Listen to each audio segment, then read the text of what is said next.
And thanks for coming along. I've got a couple of things to say before I introduce you or pass over to much more experienced and clever people than me. First of all, I want to say a big thank you to Sun, who've given us this space, provided the tea and coffee. We've got cakes later on, and you'll be glad to hear at 5 o'clock beer, which is why I kind of put the sessions to end at around 5, so we can all mingle and talk over beers, and crisps to go with it. Need to say thank you to Ubuntu Cola, who've provided the cola over there. They sponsored us, gave us all those bottles. It's good stuff. It's not like I always thought, fake cola. It's going to be like Panda Pops. It's worth having a taste. I want to say thank you to IPA Media. Where are you? Where are you? Oh, there. This gentleman is going to be recording parts of today, so some conversations, and he'll make those conversations available afterwards. Anybody who's mediating a session will certainly, their sort of roundup will be available afterwards. So if you don't get on a session and wanted to know what was said, he's your man. Need to say a big thank you to Chinwag, because he's chinwagging over there. Hi Sam, because they helped to promote the event and what have you.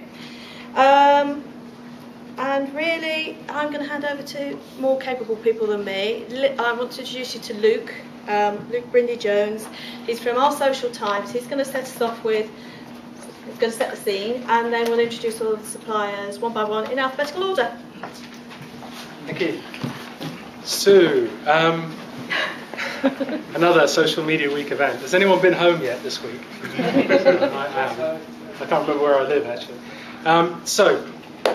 First off, who am I? For anyone who doesn't know me, I run a company called Our Social Times. I also put on social media monitoring events and other events. I did a conference last November that some of you came to, I know, and I'm doing a boot camp at the end of March, which is monitoring-bootcamp.com, if anyone's interested in coming, where we'll be training up people in exactly this, social media monitoring measurement. So, two things I was going to say about today. The first one, really, is for Giles and the other suppliers who are here's benefit. Social media monitoring measurement is not easy. Big caveat on the day, because it's a new area. A lot of the tools out there are very sophisticated and do incredible stuff, but I think a lot of us have got used to using things like Google Analytics and just being able to log in and track exactly what's going on, and it's all very nice and easy. Actually, with social media analytics, it's a lot more complex than that. So in terms of what they're actually doing behind the scenes, instead of just going away and having an algorithm that just tracks through and brings back results in a order of importance or whatever, which is what Google might do, they're actually having to go through and linguistically analyze each of those conversations and pull out the important things. And they're not doing it according to one algorithm, they're doing it to one that you've actually specifically put in yourself. So these are bespoke queries that are going on. And I think it was when Giles mentioned that at my conference in November, the penny dropped for me, and I went, oh yeah, actually, this is really hard.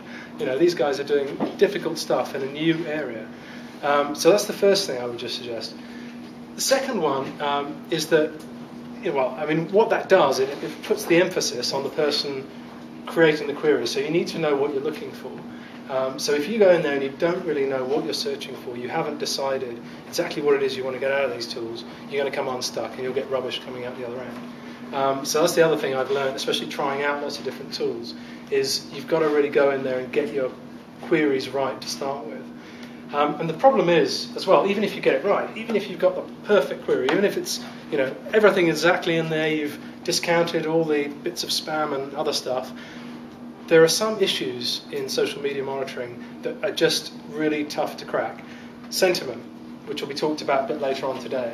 That even humans can't get sentiment right. That's why we argue sometimes. Computers find it even harder. And anybody who tells you they can get 90% sentiment ratings is lying, frankly. If you can get them automatically, sort of between 50 and 70%, then you're doing quite a good job, probably. So that's one area. And then the other one is influence. I was just talking to somebody in the hall there. Nobody's really cracked influence yet in terms of how to identify who's influential in a particular area. Partly because it's very subjective. What's influential to me and my specific needs may not be influential to you. So Stephen Fry is influential, but he isn't in the medical world, perhaps. So things like that. So that's the downside. That's the sort of, oh, it's really tough side. On the plus side, this is a huge opportunity. So the reason I'm interested in social media monitoring is because I started using a few of these tools, and every time I signed in and used it, I saw something new for my business. I saw something new for my clients. So each time I went in, there was a whole new world sort of emerged, and I started seeing new businesses over here and new marketing campaigns over there.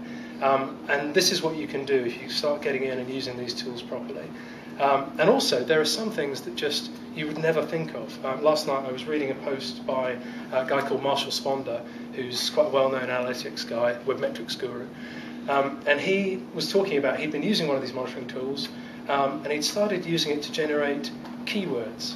So not like Google keywords, where you start seeing the keywords that people are actually searching for. He'd started to generate a keyword tool which was what people are actually saying. And so it may have flaws in its methodology, but actually that was fascinating. It's a completely different angle on SEO. Actually searching for things that people are saying rather than what they're searching for. So there are all these opportunities there, and I would say just today, while you're looking at the various demos and tools that are going on, bear in mind that you need to think broader than just marketing and communications. There's a lot of people, I think, probably in the room who are marketing, comms people, but social media and monitoring goes way beyond that niche area of a business. And we had a discussion in this room on Tuesday, I think it was, about the ROI of social media. And I think what came out of that discussion was that a lot of the most important aspects of this will affect an organisation, throughout. So, you may find it very interesting to track a marketing campaign, but actually, maybe the most useful people to be getting involved in that discussion are in your product or your services team. Maybe your CEO and your senior managers should be getting involved in that as well.